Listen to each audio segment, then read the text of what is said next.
those nights. Scarlet. He held me so tight. Welcome back to the channel. Today, we're diving deep into the complete storyline and breaking down the epic recap of Left Me for X, Now Begs My Return. Before we unpack this story, make sure to hit that subscribe button and ring the notification bell so you never miss an upload. Without further ado, let's get into the recap.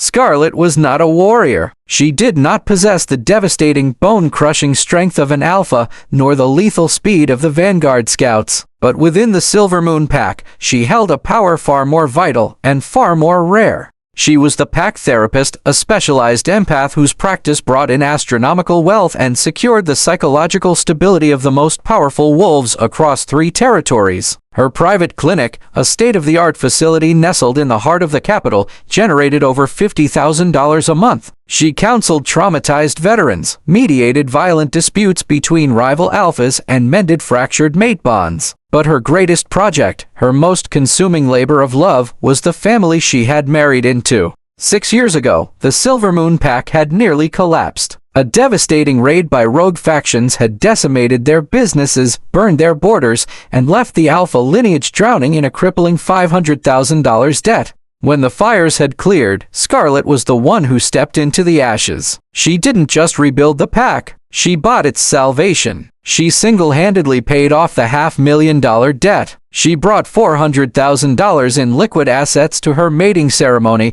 along with the deed to a stunning $2 million luxury villa that she allowed her new family to live in. She had done it all for Alexander. Alexander was a senior warrior of the pack. He was fiercely handsome, possessing the rugged, wild scent of the forest and the heavy, muscled frame of a protector. The pack house was still smelling of smoke from the rogue raid. Alexander had fallen to his knees in the center of the ruined courtyard, looking up at Scarlet with eyes full of absolute desperate gratitude. "I paid off the entire debt, Alex," Scarlet had whispered, handing him the forged bank drafts. "The pack is safe now. You're my savior," Alexander had wept, pulling her down into his arms and burying his face in her neck. "Without you, I don't know where I'd be. You're the only one who stayed by my side. I'm so lucky to have you." He had looked at her with an intensity that felt like a brand burning against her soul. "From now on, I'll protect you with everything I have," Alexander vowed, his voice thick with emotion. "You're my mate, my everything."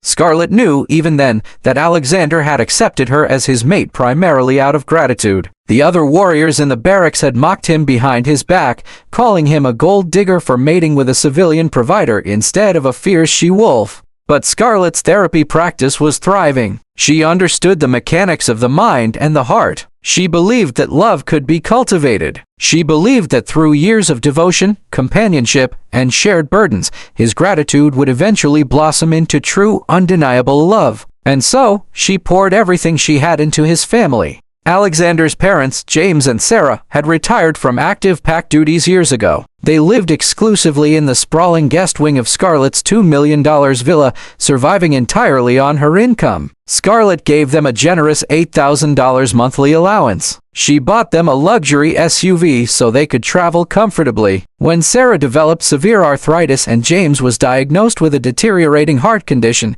Scarlet paid for their expensive, elite medical treatments without blinking an eye. She even hired a staff of cleaners, gardeners, and private assistants to ensure they lived like royalty. "You've been such a blessing to this family," Sarah had smiled warmly over tea one afternoon. "I don't know what we would have done without you, dear." "Yeah," James had agreed, patting her hand. "You've taken better care of us than our own son ever did. We're really lucky." And then there was Emma. Emma was Alexander's teenage sister. Scarlet had taken over absolute responsibility for the girl since she was 10 years old. Scarlet cooked her meals, washed her clothes, and drove her to warrior training before heading to her own clinic. She paid $5,000 a month for elite private tutors so Emma wouldn't fall behind in her studies. She bought the girl endless racks of designer clothes so she would never feel inferior to the daughters of the Pack Alpha. Now 15, Emma adored her. "Sis," Emma had hugged her tightly just last week. "You're the only one who really cares about me. Thank you for everything." Scarlett worked grueling, 60-hour weeks. She negotiated corporate leases, counseled volatile alphas, and managed the pack's financial investments. She was not just a mate, she was the structural foundation holding the entire family together. Alexander's meager warrior salary barely reached $3,000 a month, but Scarlett didn't mind. She believed they were a pack, and a pack protects its own.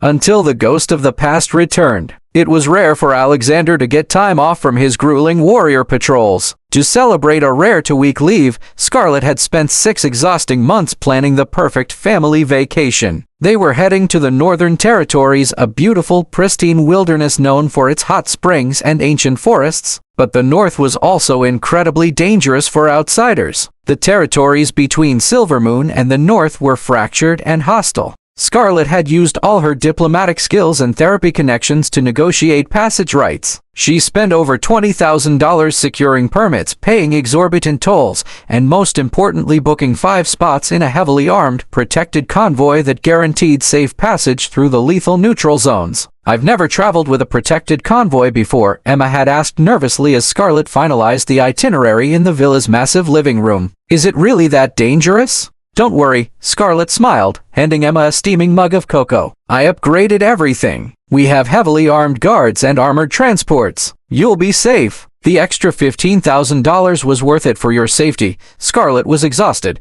but as she looked at her family packing their bags, a warm sense of accomplishment washed over her. It was all worth it. And then, just 3 days before departure, the front door of the villa opened. Alexander walked in. He wasn't alone. Following closely behind him, carrying a set of expensive designer luggage, was Victoria. Victoria was Alexander's childhood sweetheart. They had run the same hunting grounds as pups, shared their first kills, and promised themselves to each other. But 6 years ago, when the rogue raid nearly destroyed the Silvermoon pack, Victoria and her family hadn't stayed to fight. They hadn't stayed to help rebuild. They had packed their bags in the dead of night and fled to a wealthier territory, abandoning Alexander completely. How could she just leave like that? Alexander had wept to Scarlett 6 years ago, after everything we planned. But now, she was back. Her family had returned to Silvermoon after hearing of the pack's newfound wealth that Scarlett had provided. "Alex?" Scarlett asked, standing up from her laptop,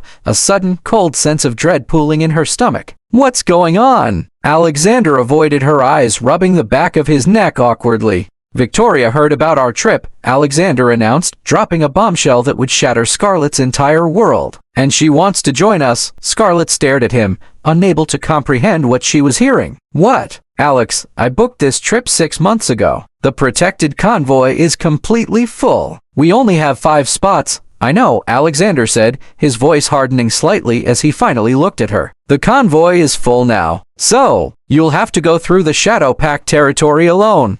The living room fell absolutely silent. "What did you just say?" Scarlett whispered, her blood running completely cold. Alexander pulled out his datapad and tapped the screen. A second later, Scarlett's pack link device chimed. He had sent her a revised travel document. Scarlett opened the file. Her heart stopped. He had mapped out a solitary route for her. It bypassed the main highways and the protected convoy lanes. Instead, it went straight through the deep, unmarked woods of the Shadow Pack territory. It was a 36-hour, grueling journey through the most hostile, lawless land on the continent. The Shadow Pack did not respect the High Council's laws. They were brutal, territorial savages who hunted outsiders for sport. "Alex," Scarlett said, her voice shaking as she looked up from the datapad. 3 wolves were killed in that territory just last month. 2 more are missing. You want me to drive through there? Alone? You'll be fine." Alexander waved a dismissive hand, stepping further into the living room and gesturing for Victoria to set her bags down. "Don't make a big deal out of it. I've already arranged your passage permit for the borders."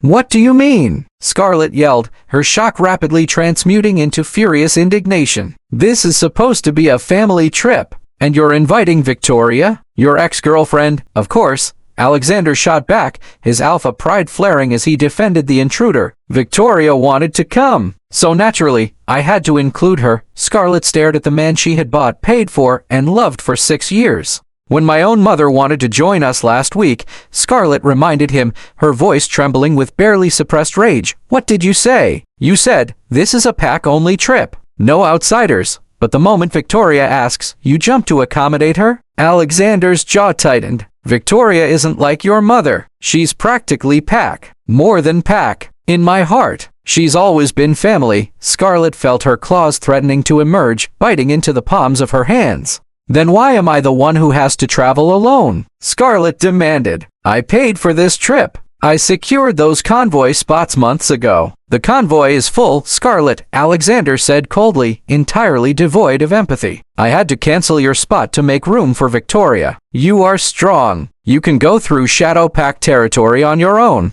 So Victoria gets the $20,000 protected convoy that I paid for, Scarlett summarized, her voice dropping to a lethal whisper, while I risk my life crossing hostile territory alone? You're always saying you want to explore other territories, Alexander scoffed, turning away from her. Now's your chance. Scarlett stood in the center of the living room, her heart shattering into a million irreparable pieces. But she wasn't done fighting yet. She turned to James and Sarah, the parents she had supported, housed, and cared for like her own flesh and blood for 6 long years. James? Sarah? Scarlett pleaded, looking at the elders. You know how dangerous the Shadow Pack is. Tell him this is insane. Sarah wouldn't even meet her eyes. The older woman nervously adjusted the diamond necklace Scarlett had bought her for her birthday. Scarlett, dear, Sarah said softly, offering a pathetic, patronizing smile. Victoria and Alexander grew up running the same hunting grounds. They have so many shared memories. Of course, they should travel together. Just take the longer route and meet us there. Scarlett felt as if she had been physically struck. The betrayal was staggering. She turned to Emma, the teenager she had raised, the girl she had cooked for, tutored, and clothed since she was a child.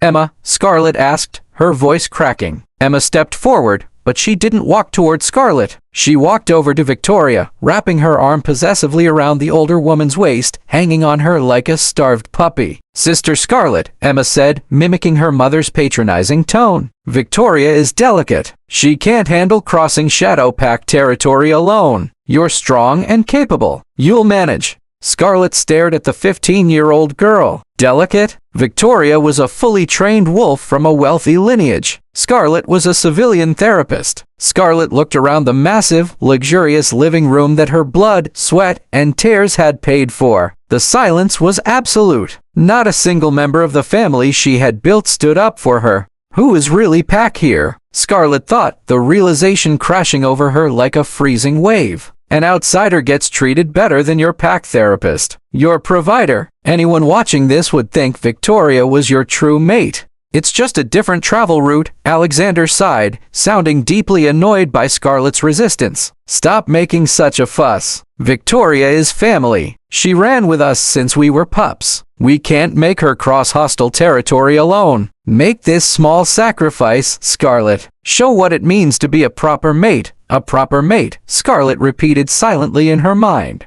Victoria stepped forward, smirking maliciously. She was wearing a stunning, custom-tailored designer outfit that probably cost more than Alexander made in 2 entire months. I'm so sorry, Sister Scarlett, Victoria said, her voice dripping with fake, venomous sweetness. If I'd known my joining would force you to travel through Shadow Pact territory alone, I might have declined. Victoria dramatically placed a hand on Alexander's chest, looking up at him with wide, innocent eyes. I was going to step back, Victoria lied smoothly to the room. I even offered to take the dangerous route myself. But Alexander wouldn't hear of me traveling alone through hostile territory. I hope you understand. Emma squeezed Victoria's arm protectively. Of course, those Shadow Pack wolves are dangerous. What if they targeted you, Victoria? Emma turned and looked at Scarlett, a cruel, mocking sneer on her young face. Unlike my sister, Emma laughed. She looks so fierce, like an angry she-wolf. Even rogues would run from her. The pack laughed. A soft, collective chuckle of agreement rippled through the family.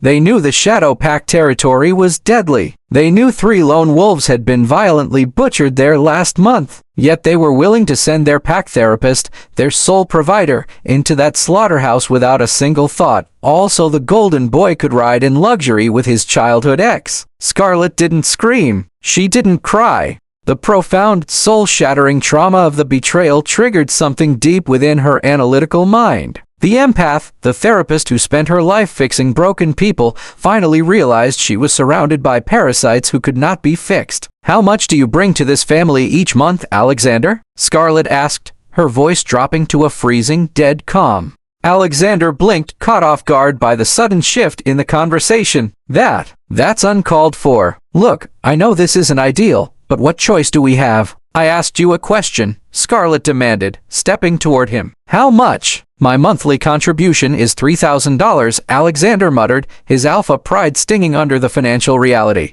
"Mine is $50,000, Scarlett stated clearly, ensuring every parasite in the room heard the number. She pointed around the luxury villa. "I cleared the $500,000 debt. I brought $400,000 in cash to our mating. This villa is in my name, and it is worth $2 million. This family's comfortable life comes entirely from my therapy practice," Sarah gasped, clutching her pearls. "Scarlett, you shouldn't throw money in our faces like this. We are family." "We were a bank account," Scarlett corrected coldly. Alexander stepped forward, trying to reassert his dominance. He pulled a rolled-up architectural lease from his jacket pocket and tossed it onto the coffee table. "That high-end therapy office space you've been eyeing in the capital," Alexander said, trying to throw her a bone to placate her. "Go ahead and lease it. Don't worry about the cost. $50,000, right? You should be grateful I'm letting you spend your own money. Just don't push your luck." Scarlett stared at the lease, then looked up at her mate. The sheer, unadulterated audacity of the man was staggering. "Since when?" Scarlett asked, her voice lethal. "Do I need your permission to spend my own money?" Alexander scowled. "Just take the shadow route, Scarlett. We'll see you in the north, Victoria. I've been waiting forever. Come in, come in." Sarah suddenly cheered, grabbing Victoria's hands and completely ignoring Scarlett. "I've missed you so much. If only you hadn't left our territory back then, you could have been my real daughter-in-law when you mated with Alexander." "Exactly," James agreed, nodding at Victoria. "I always saw you as my future daughter-in-law. In my heart, no one compares to you." They said this right in front of Scarlett, without a shred of shame, without a single ounce of respect for the woman who paid for the very roof over their heads. And Alexander, her mate, the man who had vowed to protect her with his life, just stood there, smiling softly at Victoria, letting his family completely degrade his wife. Scarlett looked at Alexander. She suddenly remembered those nights in their bedroom years ago. Those nights he would return from patrol, still carrying the wild scent of the forest. He would hold her so tight, burying his face in her hair. "You're mine," he would whisper fiercely in the dark. She had thought it was love. She truly thought he was afraid of losing her.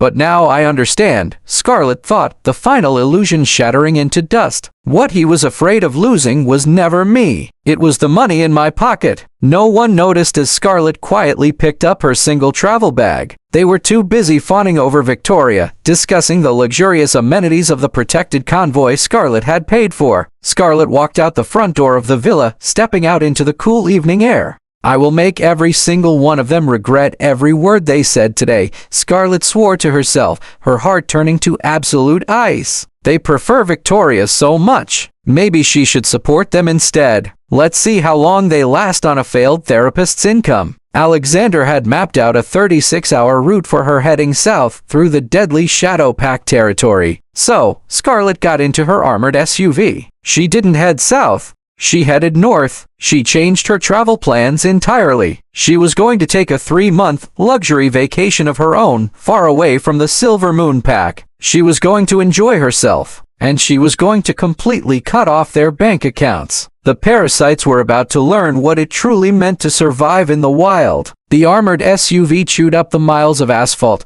the hum of the engine a soothing contrast to the chaotic betrayal that had just shattered Scarlett's life. Alexander had mapped her a 36-hour suicide mission heading south through the Shadow Pack's hunting grounds. He expected her to suffer. He expected her to risk her life to prove her devotion to a pack that viewed her as a walking ATM. Instead, Scarlett engaged the auto drive and rerouted the GPS. She headed due north. She bypassed the treacherous neutral zones completely and aimed her vehicle toward the elite, heavily fortified sanctuaries of the Northern High Clans. It was a region reserved for the wealthiest, most powerful wolves on the continent, alphas and dignitaries she had treated in her private clinic. As the miles disappeared behind her, the heavy, suffocating weight of the Silver Moon pack began to lift from her shoulders. For 6 years, she had carried the burdens of Alexander's pride, his parents' failing health, his sister's adolescence, and a $500,000 pack debt. She had traded her youth for their comfort. Never again, Scarlett whispered to the empty car.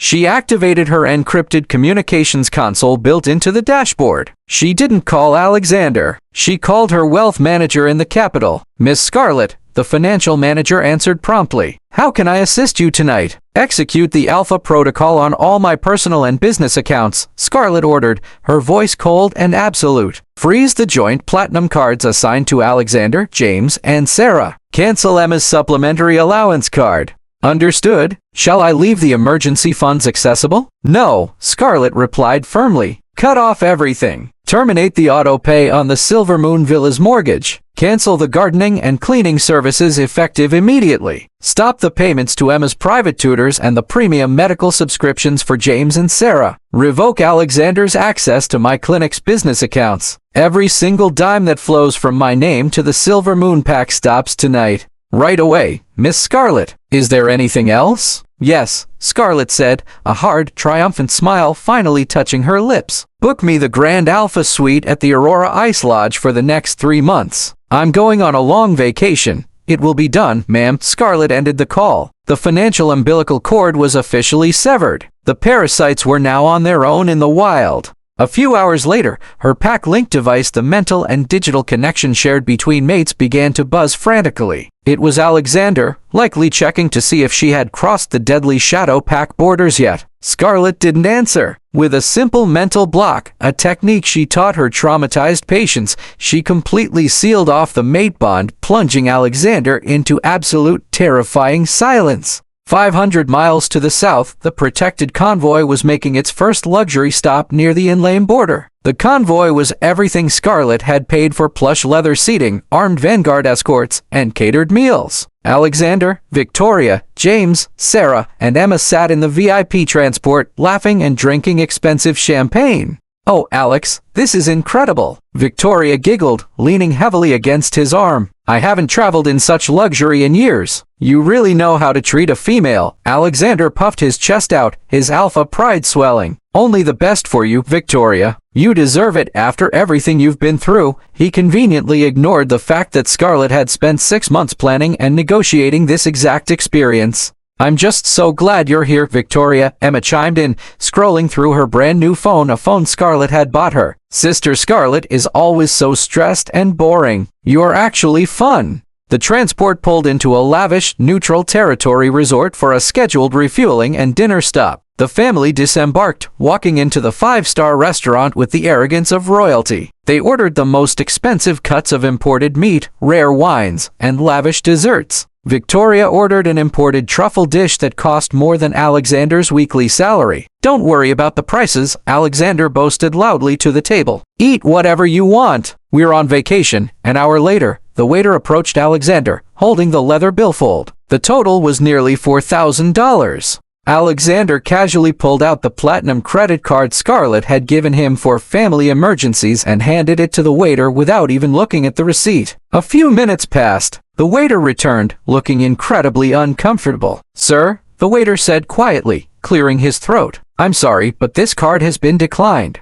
Alexander frowned, snatching the card back. Declined? That's impossible. Run it again. The limit on that card is astronomical. I have run it 3 times, sir, the waiter replied, his polite tone faltering. The bank has flagged the account. It says the card has been permanently frozen by the primary account holder. Victoria's smirk faded slightly. Alex? What's going on? It's just a bank error, Alexander muttered, his face flushing with embarrassment as neighboring tables began to stare. He pulled out a second card, a joint account card. Here, use this one. The waiter took it to the terminal. He returned 30 seconds later. Declined as well, sir. Account suspended. Alex, Sarah hissed, clutching her purse. What is happening? Do you not have the funds? Alexander's heart skipped a beat. He quickly pulled out his datapad and checked his mobile banking app. The screen loaded, displaying his financial status. Access denied. Account revoked by primary owner. Panic, cold and sharp, pierced Alexander's chest. Scarlett had cut him off. She had actually cut him off. Alex, honey, just pay the bill, Victoria urged, sounding slightly annoyed. People are staring.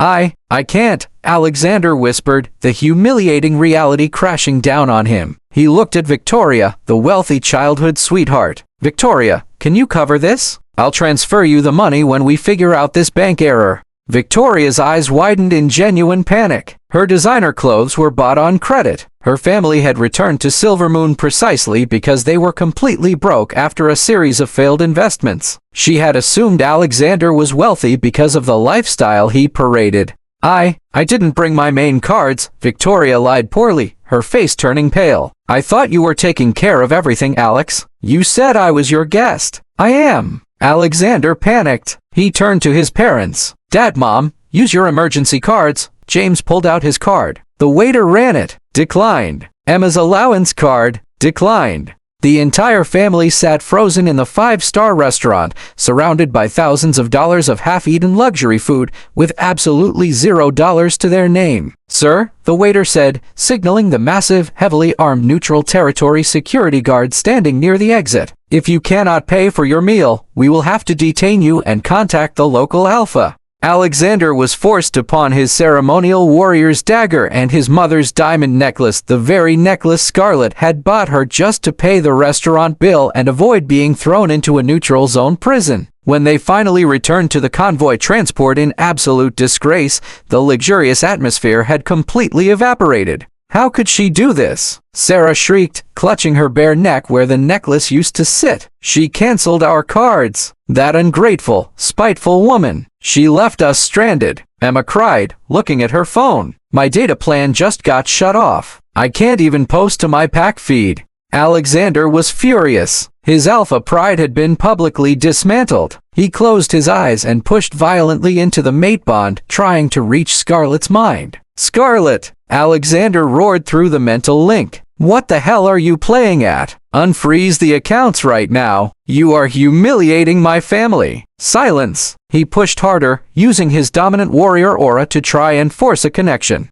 Scarlett, answer me. If you don't turn those cards back on, I swear to the goddess nothing. It was like shouting into a black hole. The mental wall Scarlett had erected was impenetrable. It was a terrifying sensation for a werewolf to be completely severed from their mate's consciousness. I can't reach her, Alexander said, his voice trembling slightly. She's blocked the bond. She's probably dead, Victoria muttered maliciously, crossing her arms. You sent her through Shadow Pact territory alone, Alex. The rogues probably ambushed her, and the bank automatically froze her assets for security, James gasped, clutching his chest. If she's dead, what happens to our allowance? What happens to the villa? Don't be ridiculous, Alexander snapped, though a seed of real fear began to take root in his mind. Not fear for Scarlett's life, but fear of what her death would mean for his wallet. She's a high-level empath. She knows how to hide. She's doing this to punish us for bringing Victoria. Well, fix it, Victoria demanded, dropping her sweet, delicate facade entirely. We still have the hotel deposits for the Southern in Lame. You need to pay the remaining balance when we arrive tomorrow, or we'll be sleeping in the woods.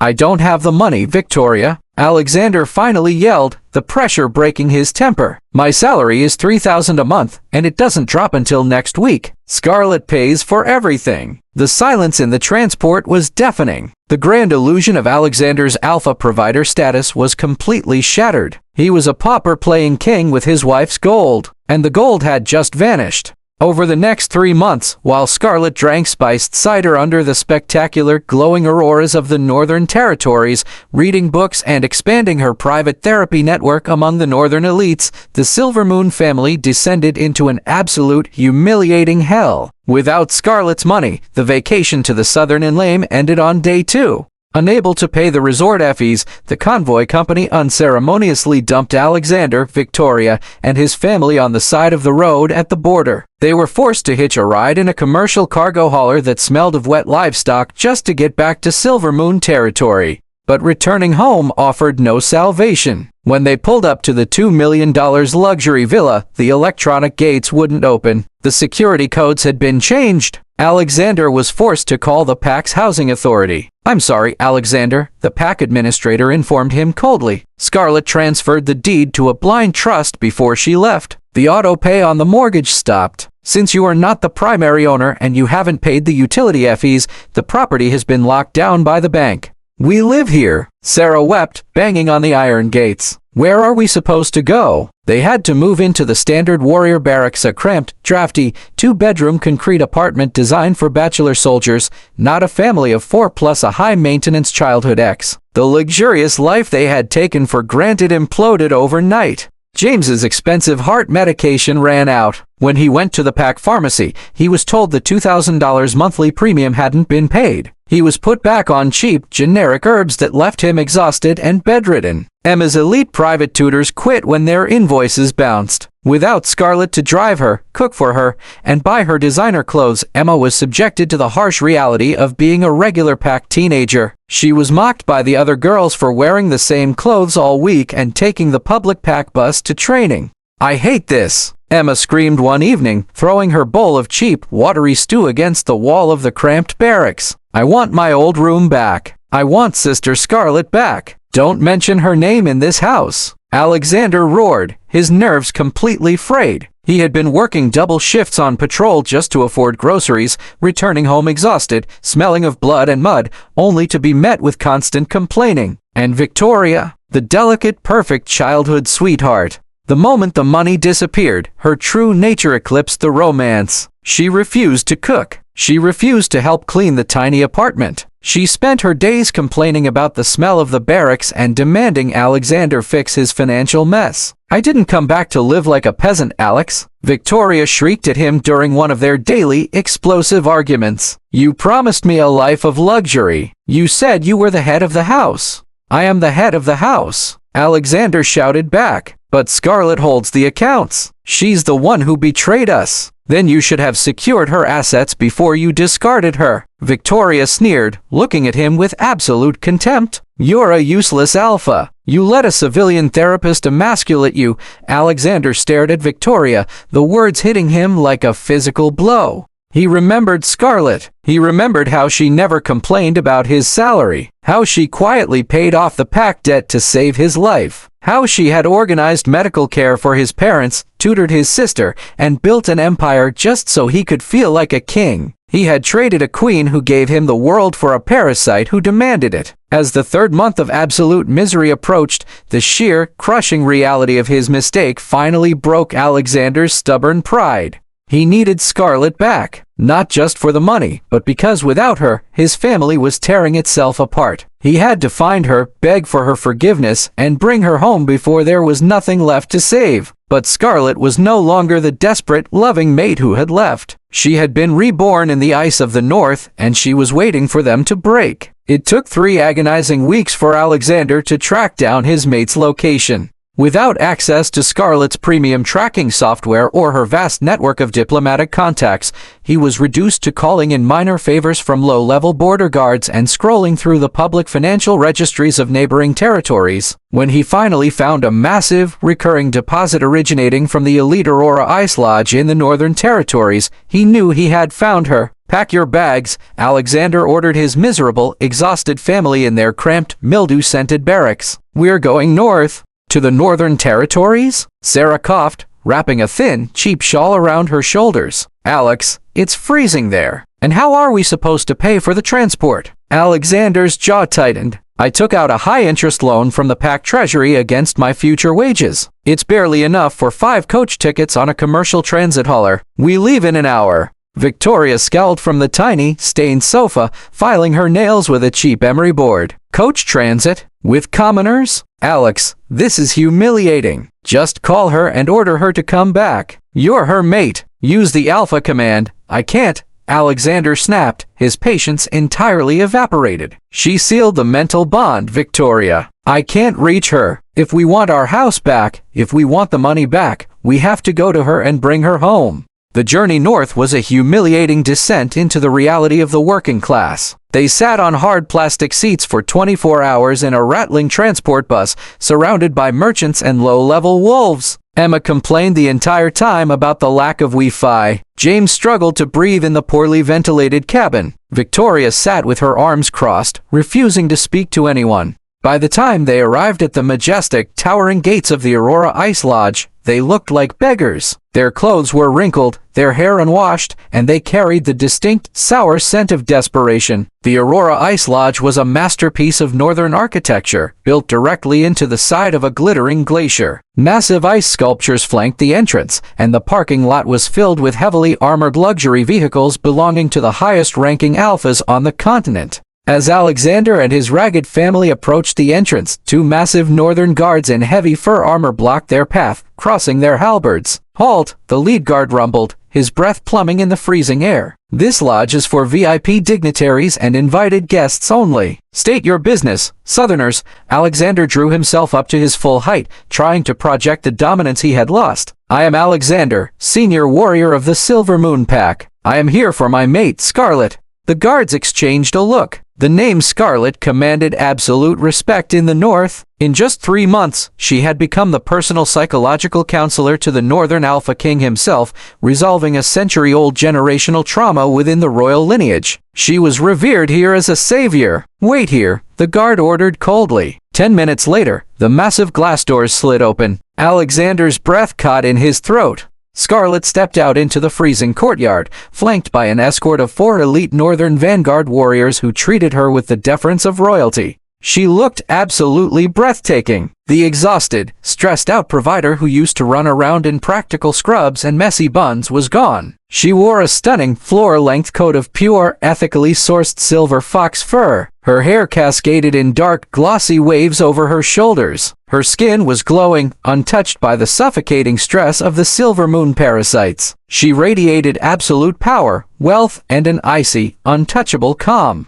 Alexander stared at her, an involuntary whine vibrating in his chest. His wolf recognized its mate, but it also recognized that it was entirely unworthy of her. "Scarlet," Alexander breathed, taking a desperate step forward. The 4 northern warriors instantly drew their weapons, stepping between Alexander and their honored guest, their eyes flashing with lethal intent. "Stand down," Scarlet ordered her guards softly. Her voice was serene. She stepped past the halberds and looked at the miserable group huddled in the snow. She looked at Victoria, whose cheap clothes were doing nothing to protect her from the biting northern wind. She looked at Emma, who was shivering violently. She looked at Sarah and James, who looked 10 years older than they had 3 months ago. And finally, she looked at Alexander. The proud, arrogant warrior looked utterly broken. "Hello, Alexander," Scarlet said, her voice devoid of any warmth, any anger, or any love. It was the voice of a stranger. "To what do I owe the displeasure of this visit?"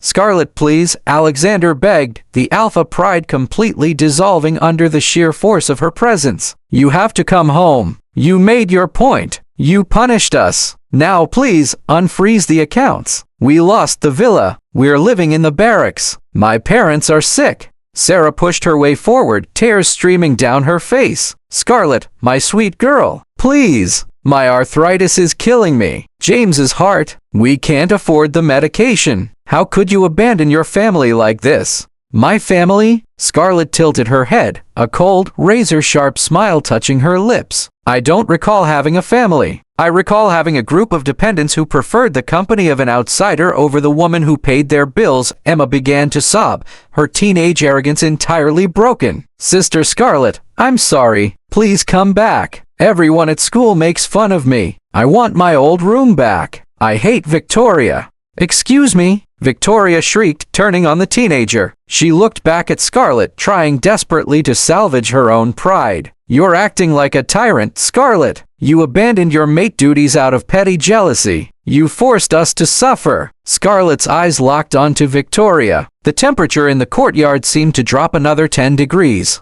"Jealousy?" Scarlet laughed, a dry, chilling sound. "Victoria, I am not jealous of a woman who has to rely on a man's charity to survive. I left you the man you wanted. I left you his salary. I left you his loyalty. It is not my fault that his loyalty doesn't cover the cost of a mortgage. Alexander pushed past Victoria, falling to his knees in the snow directly in front of Scarlet. It was the ultimate submission. A senior warrior of the Silver Moon Pack kneeling before a civilian in front of the northern elites. Scarlet, I was wrong. Alexander wept, looking up at her with desperate, tear-filled eyes. I was a fool. I let my ego blind me. Victoria means nothing to me. She's a parasite. You are my mate. The goddess chose us for each other. Please, I love you. I need you. Scarlet looked down at him. She felt nothing. The empathic connection she used to share with him was entirely dead. He didn't love her. He loved the comfort she provided. He loved the illusion of power she funded. You didn't love me when you mapped out a route for me through the Shadow Pack territory, Scarlet stated,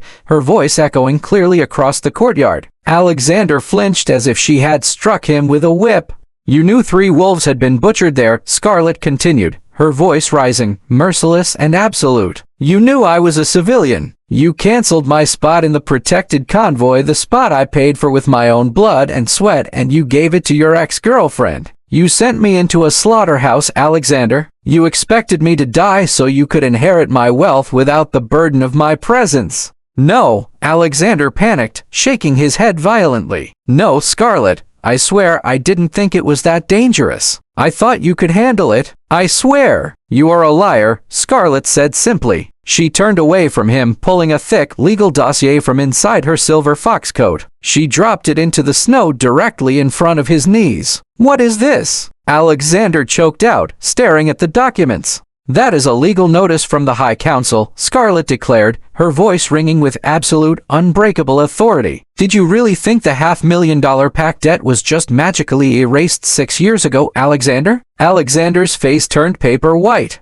I didn't pay it off on behalf of the pack, Scarlet revealed, the ultimate trap finally springing shut. I bought the debt. I own the markers. For 6 years, I forgave the interest and the principal because I believed we were building a future. But since you have shown me that I am not pack, I am officially calling in the debt. You can't do that, James wheezed, clutching his chest in genuine terror. $500,000? The pack will strip Alexander of his rank. We will be exiled. That sounds like a Silver Moon problem, Scarlet replied coldly. Alexander stared at the documents in the snow. His life was over. Without her money, without the villa, and now saddled with a $500,000 debt that would destroy his reputation, he was nothing. Scarlet, please, Alexander begged, reaching out to grab the hem of her coat. We are mates. You can't sever the bond. It will tear our souls apart. The pain will kill us both. Scarlet looked down at his hand, then stepped back, allowing the northern guards to point their halberds directly at his throat.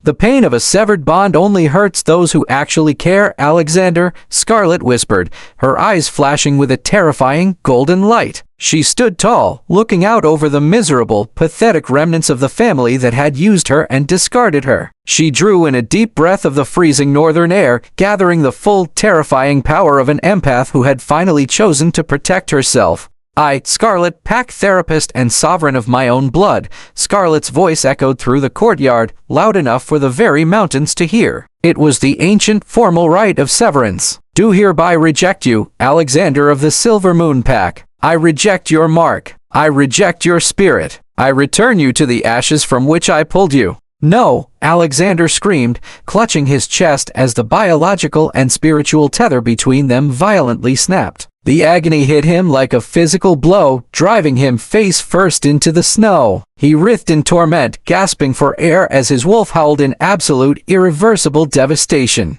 Scarlet stood perfectly still. She felt a brief, sharp sting in her chest, but it faded almost instantly, replaced by a profound, overwhelming sense of absolute freedom. The heavy, suffocating chains of the Silver Moon Pack fell away forever. She looked at Victoria, who was staring at the scene in wide-eyed horror. He's all yours, Victoria, Scarlet smiled. It was a beautiful, lethal smile. I hope you like debt. Scarlet turned her back on the screaming warrior and the weeping parasites in the snow. She walked back through the massive glass doors of the Aurora Ice Lodge, surrounded by her northern escorts. The heavy doors sealed shut behind her, locking out the cold, the past, and the pathetic beggars who had learned, far too late, the true price of loyalty. The journey back to the south was not just a physical retreat for Alexander. It was a grueling death march for his pride. By the time the rattling commercial transport dumped the miserable family back at the borders of the Silver Moon territory,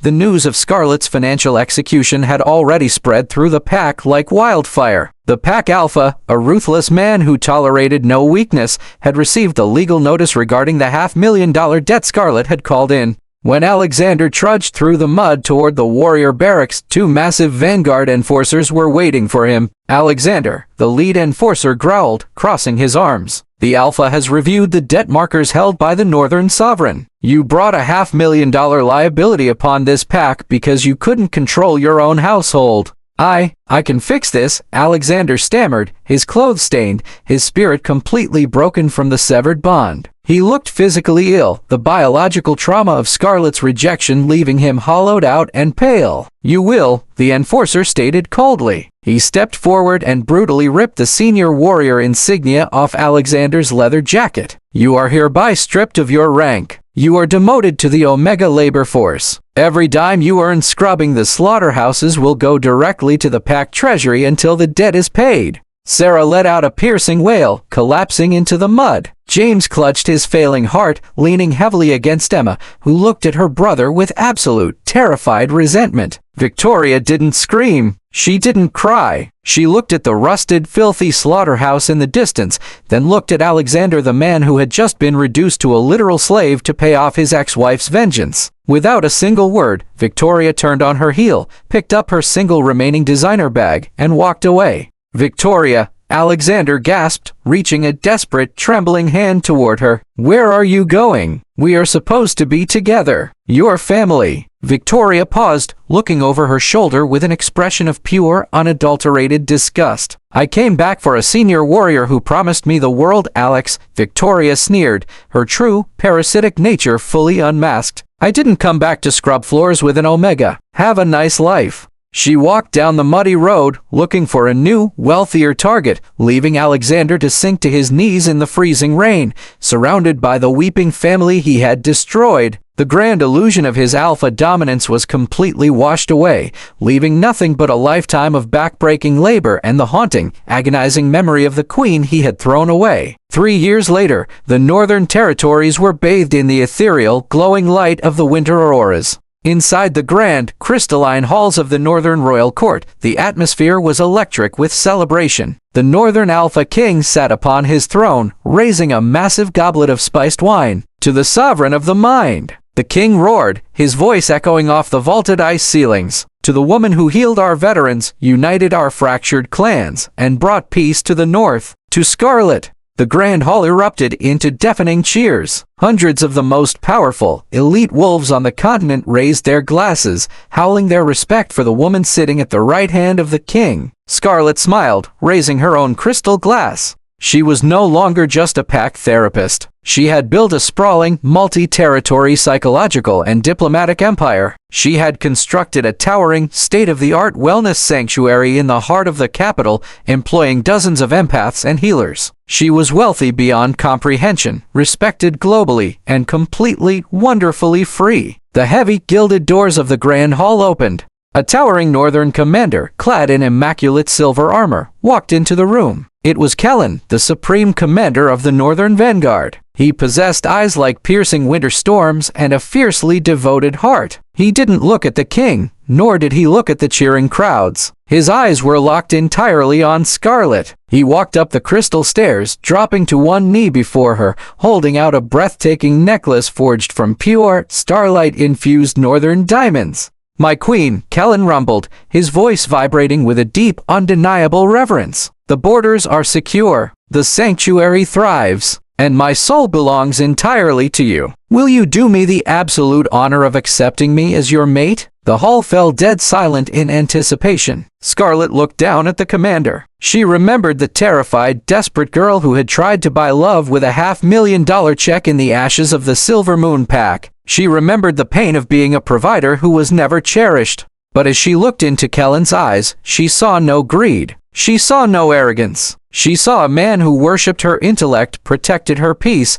and loved her not for what she could provide, but for exactly who she was. Scarlet reached out, her fingers gently brushing the diamond necklace before sliding her hand into his massive, calloused palm. "Yes, Kellen," Scarlet smiled, a true, radiant expression of absolute joy. "I will." As the Northern commander swept her into his arms and the royal court erupted into a joyous, earth-shaking howl, Scarlet knew she had finally found her true pack. The shadows of the South were dead and buried, and she had ascended to the throne she had always deserved. The Silver Moon Pack did not survive the calling of the $500,000 debt. When the High Council's auditors arrived at the southern borders, they did not come with leniency. They froze the Pack's trading routes, seized their remaining commercial assets, and completely dismantled their political standing. The Pack Alpha, a massive, scarred brute named Gideon, watched his entire legacy evaporate in a matter of weeks because of the arrogance of one single, foolish warrior. Gideon's fury was a terrifying, uncontainable force. He did not simply demote Alexander. He sought to make an example of him.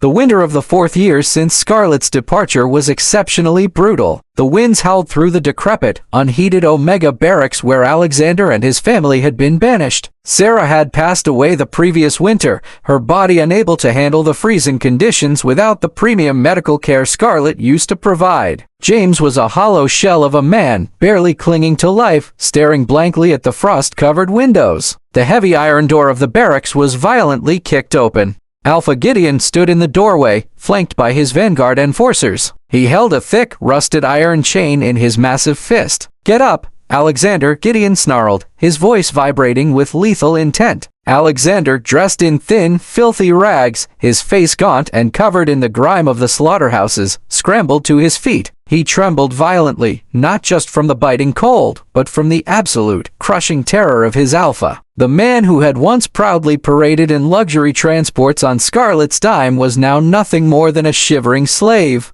"Alpha," Alexander rasped, his throat raw from coughing. I have scrubbed the holding pens. My daily wages have been transferred to the treasury. Your daily wages wouldn't cover the interest on the debt in 100 lifetimes," Gideon spat, stepping into the cramped room. He threw the heavy iron chain, the thick collar landing directly at Alexander's bare feet. "We are going to the Northern Territories. You are going to kneel before the sovereign. You will beg for a stay of execution on the debt, or I will leave your corpse frozen on her doorstep."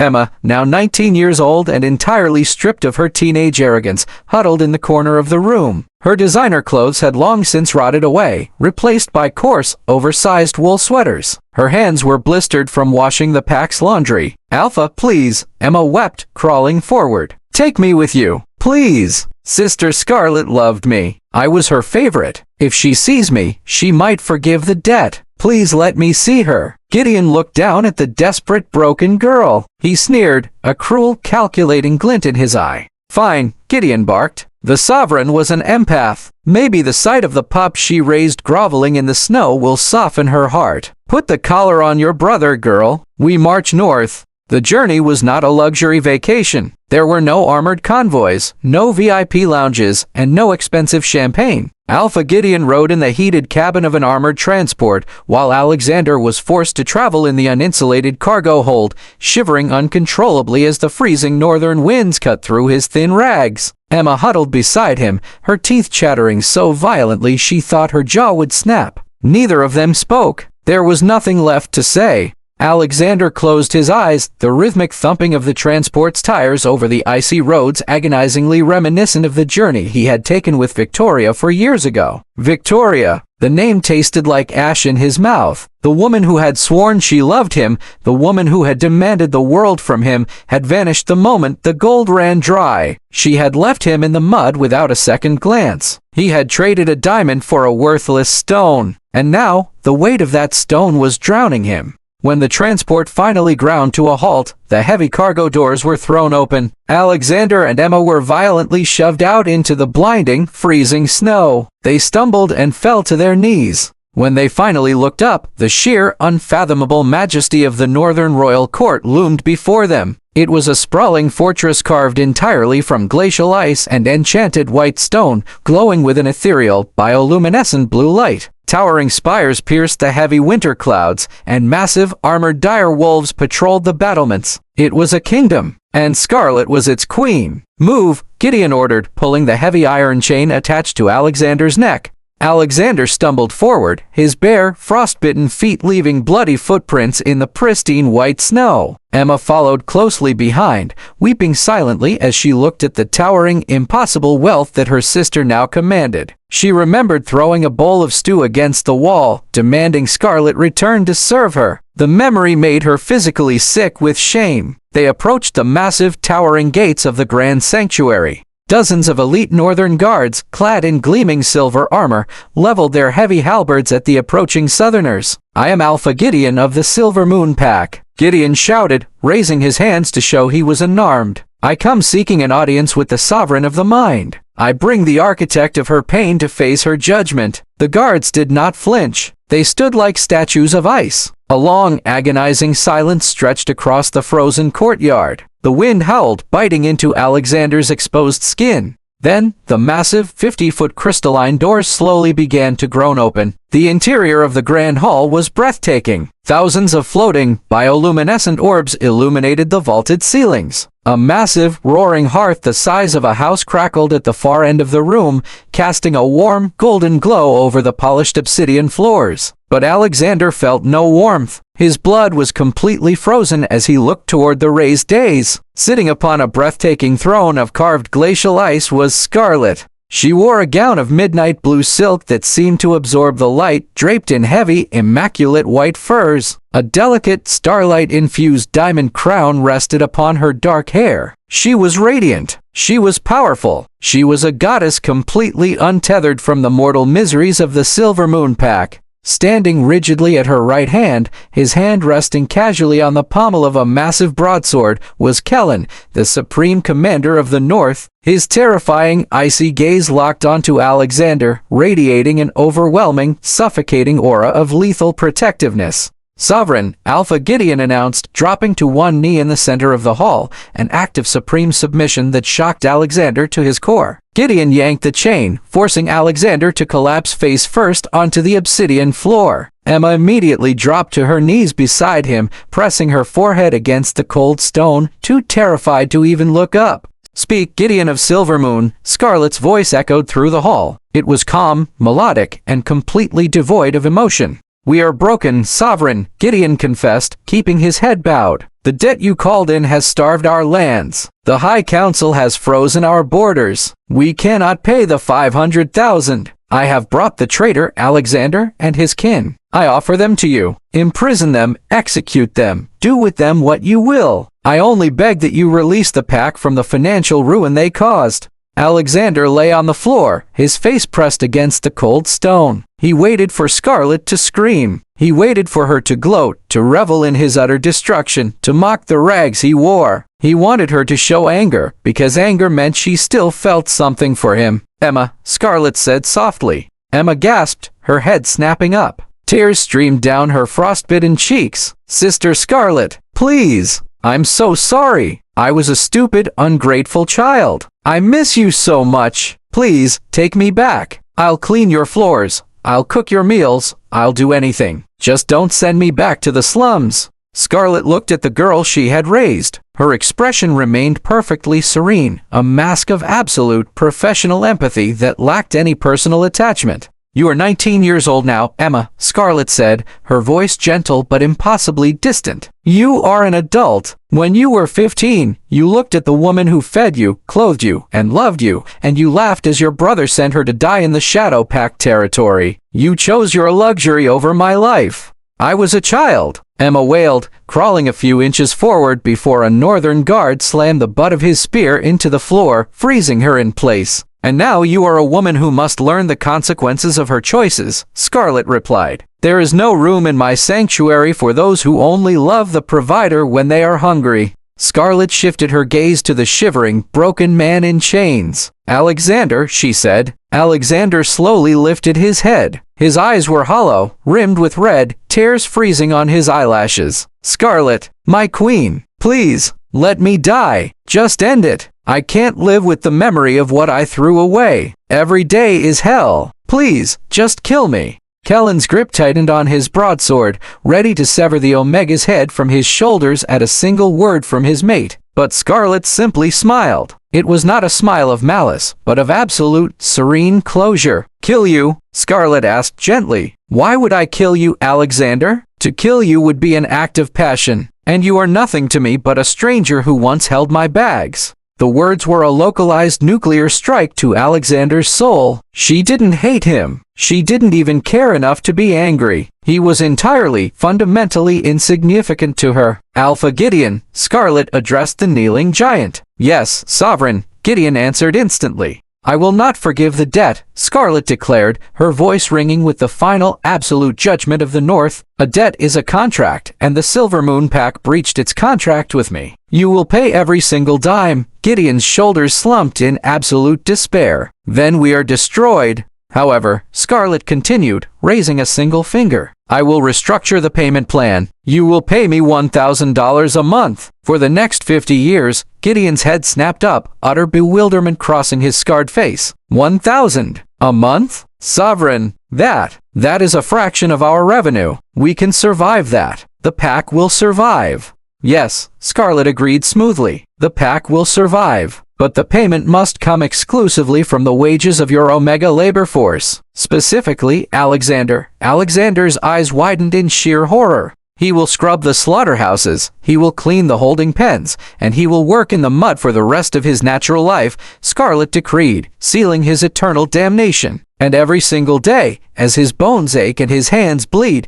he will know exactly who he is working for. She leaned back into her throne of ice, turning her gaze away from them, completely dismissing their existence. Take the beggars out of my sight, Scarlet ordered her guards. If they ever cross the northern borders again, kill them on sight. Thank you, Sovereign. Thank you. Gideon wept, dragging Alexander violently backward by the heavy iron chain. Scarlet, no, please. Alexander screamed, his voice cracking, tearing his throat as he was dragged away. Scarlet! Emma sobbed hysterically, scrambling backward as the massive crystalline doors began to close. The last thing Alexander saw before the heavy doors slammed shut forever, sealing him into a lifetime of freezing, agonizing slavery, was Scarlet turning to Kellen. She smiled warmly at the Northern commander, placing her hand over his, completely and utterly happy. The doors closed with a deafening, final boom. The southern wolves were left outside in the freezing, merciless blizzard, entirely consumed by the shadows they had created.